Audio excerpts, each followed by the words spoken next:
구두쇠 할아버지의 손주 대하는 방식. 내가 딸을 낳았을 때 아버지는 75살이셨다.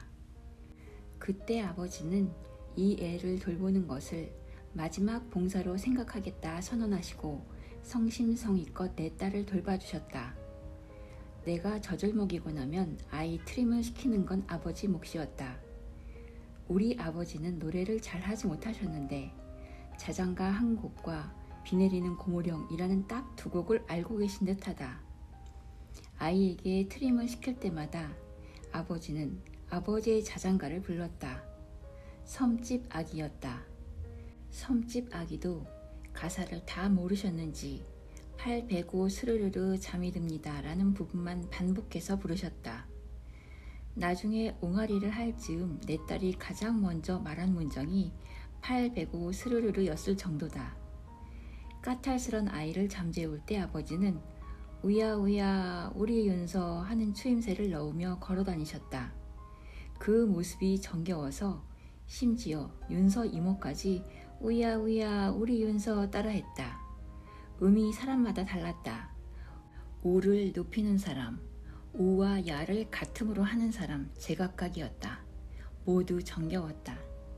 아버지 품 안에서 자란 내 딸은 할아버지를 유독 좋아했다. 인색하고 무서운 할아버지를 겁내지 않은 것도 내 딸뿐이다. 언니들이 사회생활을 했기 때문에 아이들이 클 동안 우리는 옹기종기 엄마 집 주변에 모여 살았다. 퇴근하고 집에 돌아와 보면 아버지와 조카들이 실갱이를 벌이는 일이 종종 있었다. 한 번은 큰 조카가 입이 뾰루통해져서 방구석에 쪼그리고 앉아 있었다. 아무리 물어도 눈물만 그렁그렁할 뿐 이유를 말하지 않았다. 얼굴은 퉁퉁 부르터 있었고 저녁밥도 안 먹고 무언의 시위를 계속했다. 나중에 알고 보니 조카가 사다 놓은 젤리를 아버지가 몰래 잡숴버린 것이다. 한 번은 이런 일도 있었다. 둘째 조카가 엉엉 울고 있길래 왜 그러냐 물었다. 아이는 할아버지가 새우깡을 사려는데 돈이 모자란다며 200원을 빼앗아 갔다는 것이다. 심지어 할머니가 집에 돌아오면 200원을 갚는다고 해놓고 할머니가 돌아오셨는데도 200원을 돌려주지 않고 불쑥 그동안 너희들 키워준 공이 얼만데 200원 가지고 난리냐? 도리어 화를 내셨다는 것이다. 조카들 한 명 한 명마다 크고 작은 할아버지와의 흑역사가 있었다. 그러던 어느 날 아이들은 작당을 하여 할아버지 지갑에서 몰래 5,000원을 훔쳤다.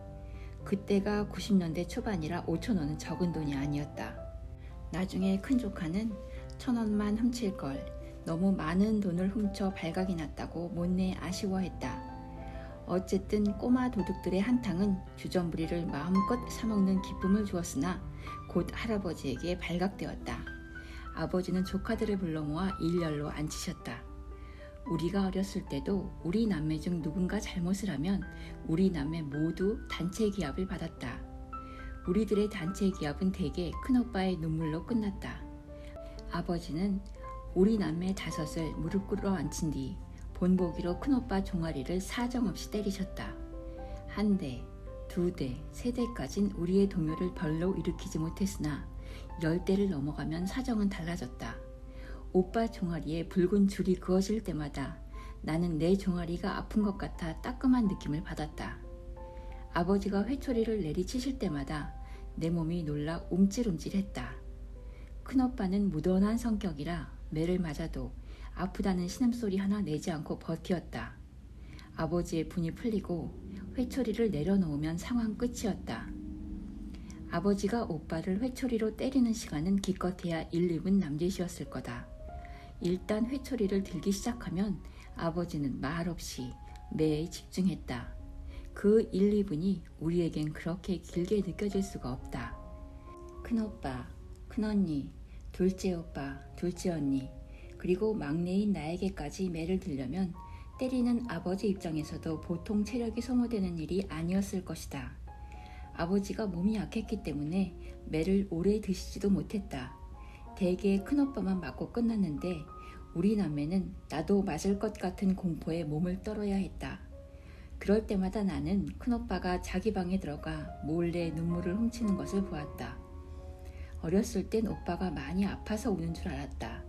내가 좀 자라서 생각해보면 오빠는 꼭 맞은 것이 아파서 운 것은 아닌 것 같다. 어렸을 때부터 장남이기 때문에 이래야 하고 저래야 한다는 다짐에 반복적으로 세뇌된 장남들은 우는 이유도 막내인 나와는 분명 달랐을 거다. 하여간 아버지는 우리들 단체 기합을 주는 방식으로 조카들을 혼냈다. 본보기로 큰 조카 종아리를 일으켜 세워 모질게 때리셨다.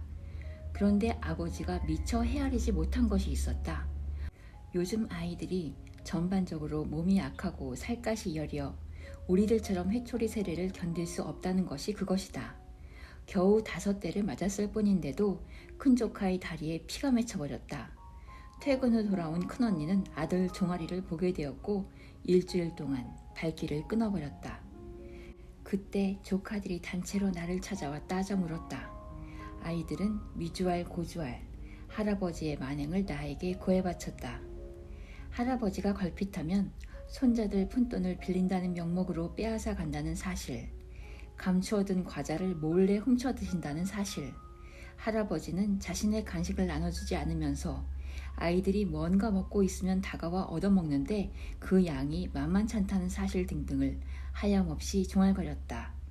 둘째 조카 200원권을 풀기 위해 나는 둘째 조카에게 1000원을 주었다. 할아버지 대신 이모가 5배를 돈을 물어줄 터이니 할아버지 200원은 없던 일로 하자고 제안했다. 조카는 1000원을 받으며 이건 이모가 주는 위로금으로 받을게 하고 말했다. 그리고 할아버지에게 끝까지 200원을 달라고 졸랐다. 조카들은 어른들은 모순투성이라고 입을 모았다.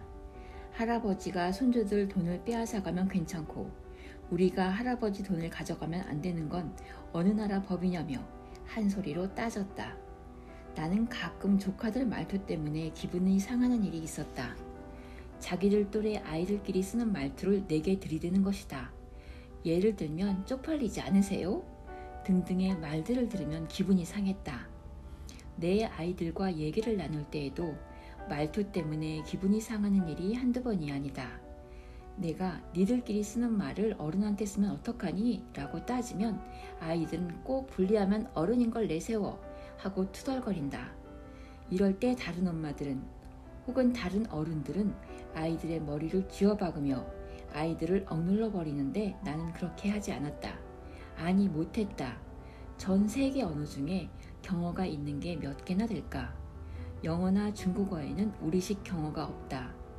장유 유서를 따지고 결국은 나이로 뭔가를 해결하라는 것은 민주주의적 생활 태도가 아니다.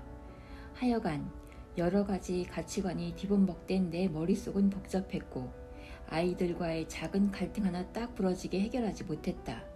그때 아이들이 내게 할아버지의 부당함을 조목조목 따지는 모습을 보며 엉뚱하게 나는 마음속으로 따질 수 있어야 민주주의야 그렇지? 하고 혼자 생각하고 있었다. 하여간 아버지는 200원을 돌려주지 않으셨다. 보통의 경우 할아버지가 손주들에게 용돈을 주면 주었지 푼돈을 빼앗지 않는다. 나는 푼돈 몇 푼 때문에 손주들과 팽팽한 평행선을 유지한 아버지가 도무지 헤아려지질 않았다. 푼돈 200원 사건은 내내 마음속에 퀘스천 마크로 남아있었다. 시간이 조금 흐른 뒤 나는 아버지께 여쭈었다. 아버지가 받으시는 월세가 얼만데 손주들하고 몇백 원을 가지고 다투세요? 아버지는 갑자기 도끼 눈을 하고 나를 째려보셨다. 그 표정은 그것도 모르냐 하고 내게 묻고 있었다. 아버지 표정으로 그러시지 말고 말로 좀 해보세요 했더니 아버지 입에서 엉뚱한 말이 튀어나왔다. 티끌모아 태산이다. 하늘을 보면 100원이 떨어지나 200원이 떨어지나 하셨다. 표정이 매우 진지했다. 아버지는 정말 200원이 아까워서 그러셨던 모양이다. 이런 아버지가 내 딸이 다이어트로 영양실조에 걸렸다는 얘기를 들으시고 선뜻 100만 원을 주며 이걸로 맛있는 거 사 먹어라 하셨을 때 내 딸은 이게 꿈인가 생시인가 싶었다고 한다. 그런데 할아버지의 100만 원의 효과인지 할아버지의 마음 덕분인지 이후로 그 아이는 다이어트를 중단했고 음식을 꼬박꼬박 챙겨 먹었는데 아이러니컬한 것은 그날 이후 내 딸은 부었던 살이 빠지고 정상 체중으로 돌아와 날씬해졌다는 거다. 아버지가 임종하실 때 내 딸은 엎드려 할아버지를 꼭 껴안았다. 그리고 말했다. 할아버지, 저 키워주셔서 정말 고맙습니다. 아이의 마른 어깨가 마구 흔들렸다. 손주 중에 유일하게 죽어가는 할아버지를 껴안고 눈물을 흘렸다. 큰언니가 뒤에서 속삭였다. 품 안에서 키운 애는 다르다니까. 내 딸은 어렸을 때부터 다소 특별한 구석이 있는 아이였다. 태어났을 때부터 뭐가 좀 달랐다. 대개 갓난아이들은 몸을 웅크리고 주먹을 쥔 상태로 태어난다. 주먹을 꼭 쥔 상태에서 신생아기를 보낸다. 그런데 이 아이는 출산하자마자 쥐었던 주먹을 쫙 폈다. 포대기로 싸놓아도 어느 사이 큰 대자로 팔을 뻗고 잠을 자고 있었다. 좀처럼 우는 일은 없었는데 한번 울기 시작하면 내장이 끊어질 듯 애가타게 갈갈거리며 울었다. 이런 아이를 보고 아버지는 성깔이 보통이 아니다 하시며 혀를 끌끌 차셨다. 성깔이 있고 대가 차야 여장부가 되지 하시며 마냥 좋아하셨다. 내가 바빴으므로 어쩌면 나보다 아버지가 더 내 딸에 대해 잘 알았을지 모른다. 내가 퇴근 후 집에 오면 아버지는 야가 보통 내기가 아니라 입도 야물고 속도 깊어요. 아가 어찌나 통이 큰지 하며 고개를 설레설레 흔드셨다. 아버지가 그렇게 말씀하실 때마다 나는 고개를 갸우뚱할 수밖에 없었다. 내가 어렸을 때 아버지는 딸들이 기가 센 것에 대해 늘 염려하셨다. 과한제비가 미덕으로 여겨지던 시절이었다. 아버지는 여자는 기가 세면 팔자가 세고 팔자가 세면 순탄한 가정생활을 하기 어렵다며 엄하게 우리를 다루셨다. 막내인 내가 20살이 될 즈음엔 아마 아버지도 지치셨던 것 같다. 그 결과 나는 아버지가 견딜 수 없을 정도로 엄격하다고는 느끼지 않았다. 그런데 위로 언니들은 매우 엄격하게 대하셨다. 우리 집 통행 금지는 9시였다. 그게 무슨 일이건 언니들이 9시 이후에 귀가하면 난리가 났다. 큰언니가 늦게 귀가해 아버지에게 당하는 것을 본 둘째 언니는 자연스럽게 아버지의 규칙에 복종하게 되었는데 두 언니가 닥달당하는 것을 보고 자랐음에도 나는 아버지의 규율을 잘 지키지 않았다.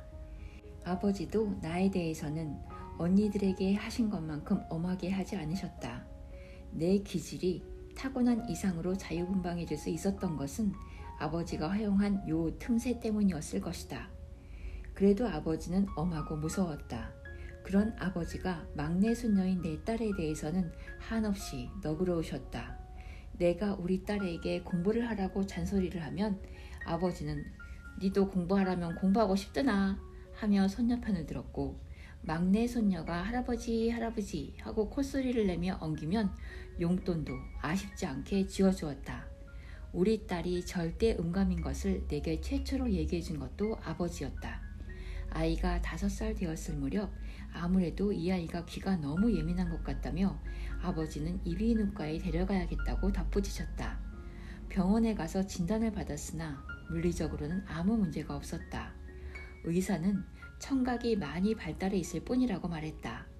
어느 날은 아버지가 이 애가 노래를 기가 막히게 잘 따라해요 라고 하셨다. 어린아이들은 웬만한 노래는 한 번에 듣고 외워버린다고 나는 생각하고 있었기 때문에 아버지의 말을 별로 대수롭지 않게 들었다. 그런데 어느 토요일 오후 모차르트 피아노 소나타 16번 C 메이저 K545를 딸과 같이 듣게 되었는데 딸이 그 음을 외워 반복해서 흥얼거리는 것을 듣게 되었다.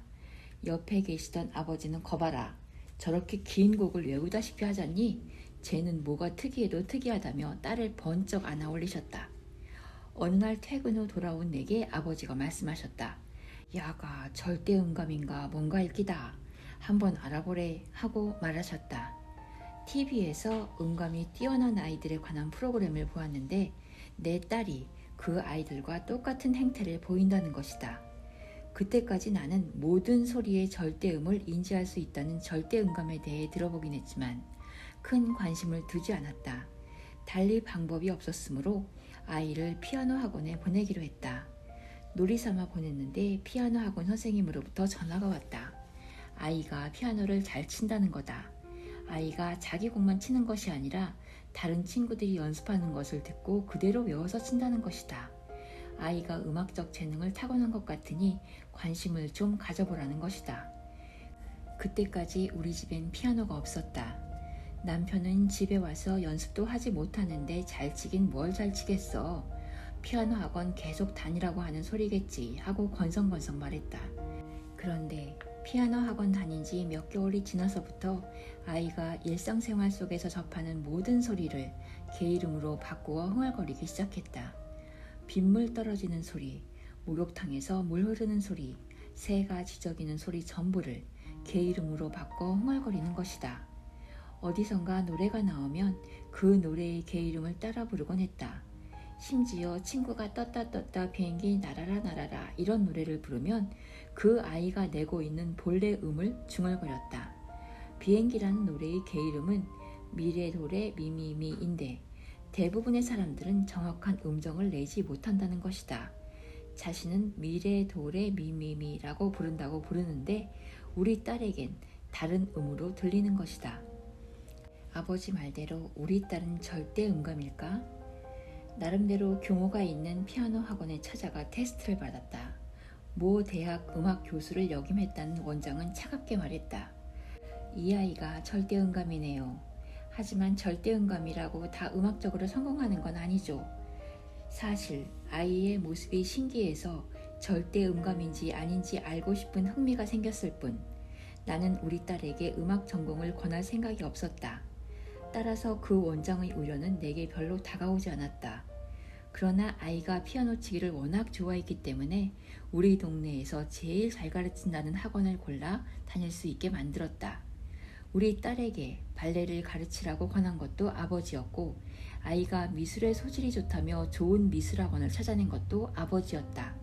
사실 이 아이가 책을 읽고 글을 쓴다는 것도 아버지가 가장 먼저 발견하셨다. 아이가 돌될 무렵부터 내가 다시 일을 하게 되었으므로 내 딸은 돌 무렵부터 어린이집 종일반을 다녔다. 아침 9시쯤 아버지가 아이를 어린이집에 데려다주고 오후 4시쯤 찾아와 데리고 계셨다. 일찍부터 어린이집에서 언니 오빠들과 어울려 자랐기 때문에 우리 딸은 무엇이든 빨랐다. 어린이집 원장의 말에 따르면 언니 오빠들이 글쓰기 연습을 하거나 셈 공부를 할 때 우리 딸이 종종 끼어들어 같이 공부를 했다고 한다. 하여간 이 아이는 만 3돌이 되기 전에 글을 읽고 썼다. 5살 정도 되었을 때 아이가 2시간 동안 미동도 하지 않고 나름 두꺼운 동화책을 몇 번이고 되풀이해서 읽은 일이 있다. 이런 아이의 모습을 보고 아버지는 이 아이는 틀림없이 대석학이 될 거라며 혼자 좋아하셨다.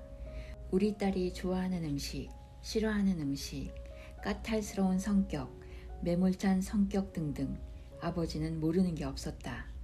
나보다 아버지가 우리 딸과 보내는 시간이 더 많았고 아버지의 손녀사랑은 지극했다. 사랑이란 함께 한 시간만큼 더 깊어지는 것이다. 임종하셨습니다. 11월 23일 오후 9시 15분입니다. 의사가 선언했을 때 내 딸은 펑펑 울었다. 내 딸의 눈물이 황망하고 건조한 분위기를 촉촉히 적셔주었다.